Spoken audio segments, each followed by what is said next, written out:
let me go ahead and finish that tangent up. YouTube only likes 10-minute videos or something like that. So let me go ahead and finish up that statement that unless you kill it and eat it, you're not a carnivore. Okay? And so what I'm getting at is if somebody kills it for you, and then you go to the grocery store or come across this dead meat, and then you take it, that's a scavenger. And so what we have is a world of industrial-sized, chicken, incarcerated, slaved breed of cows and chickens and pigs led to the slaughter by somebody else. You're not a man for eating that meat. You're only a man if you go out and kill it and eat it. You're a scavenger if you just pick it up from the grocery store, pick up that dead meat, that flesh, and then take it and eat it. You didn't kill it, you're not the carnivore, you're the scavenger.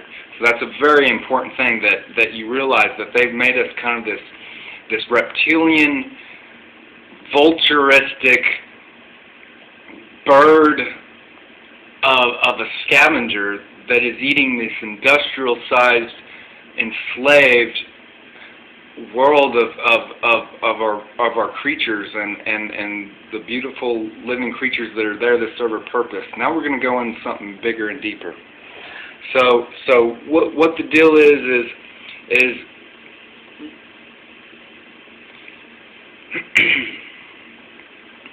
you know, that you eat that and you obtain their consciousness. You obtain the consciousness from the fruits and the vegetables. You obtain that kind of beautiful consciousness of purity. But if you eat beef, you get their suffering, you get their poison, you get their antibiotics, you get all their crazy whacked out hormones that are, you know, even organic milk, 80%, there's over 80 toxic hormones in organic milk that's toxic to the human body. So why are we're the only creature on the earth that continues to drink milk after we've been weaned from the mother, and then we're supposed to be eating from Mother Earth and let her provide. Well, we stay on the milk, and we stay nurtured like little babies, and then it's a beast of a milk. It's a bacteria pus excretion, mostly made up of fats, and then the protein that's in it is casein, which is toxic, which creates so much acidity and toxicity that they go ahead and put it in glue, the casein in glue, or in your protein shake. That casein is in glue to glue things together, to stop things together. It plugs the body, it keeps it from respirating. You're not getting the oxygen, and so these little microbes can live in there because they're hiding in a dead zone of you know, no sunlight, no oxygen, you know, very little oxygen, and then you feed a terrain in your body that is oxygen deprived, acidic, which they thrive, and just, you know, plug it up to where it can't breathe. You're not going to get the oxygen, you know, and so these things can take over the body whenever you do that, and they're weak little pestilence that don't even need to be in you to begin with, unless you continue to eat the bad stuff, and then they're in there to decompose it. So, you know, a quick little wrap up is you know, the cows are there to graze, to plow the land.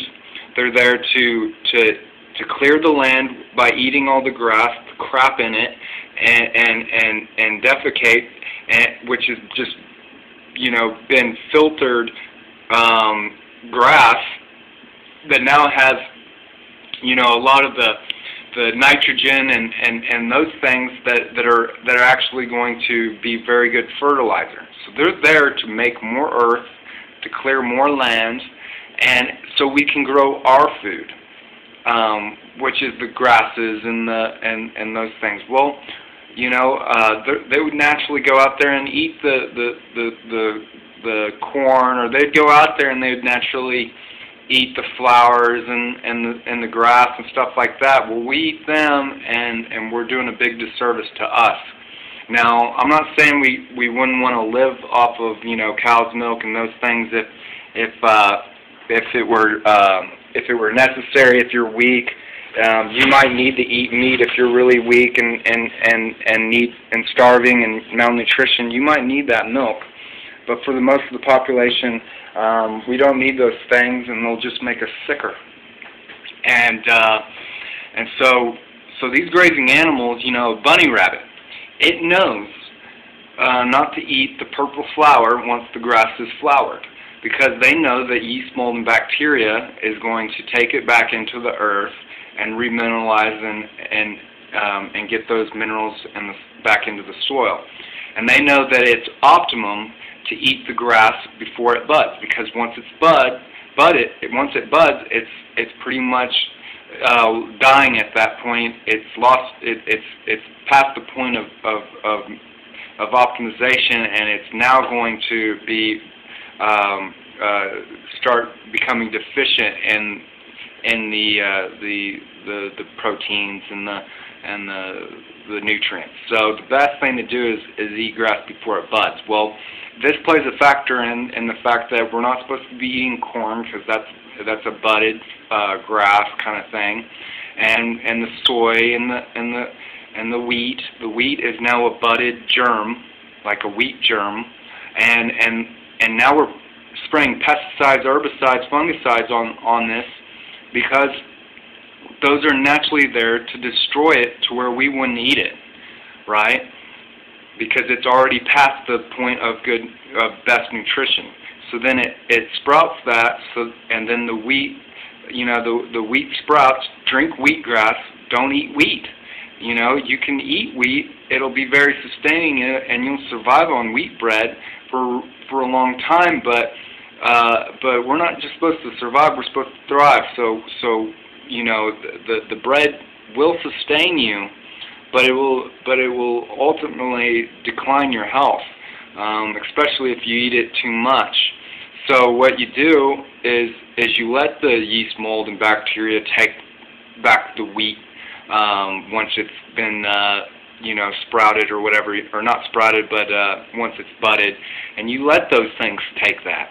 Well, now what they're doing is they're spraying it with the herbicides, pesticides, fungicides, suicide, genocide, and to where those things can continue to bud and get more wheat, and then feed, and then, you know, and then make bread a staple good. And it's a very low. We got 2 minutes. It's very, you know, it's very new to our diet. The wheats and the grains and stuff, that hasn't been our diet for very long. Because where do those grow? They grow where the grazing animals grow. And they were doing their natural thing. Well, we went up and we kind of did what they did and got really strong and stuff like that from it. But now with the excess, it's harming us. So we need to return back to our genetic heritage, back to what has been our longest eating diet, which is the fruits, baby. Eating the fruits. We're fruitarians. And then we're herbivores, because we need to alkalize and keep clean. But we're fruitarians, herbivores. And if you want to try to be a carnivore, your intestines aren't, just check out the intestines, the digestive system of an animal compared to a carnivore compared to us. It's way different, way different. They've got like 3 digestive systems. You know, a cow's got 3 digestive systems. We got 1. So that tells us we're not strictly an herbivore. And then a carnivore has one just straight shoot in and out of, you know, to where they can devour a carcass and poop out bones, where we've got a meandering river to where we can eat whatever we want, but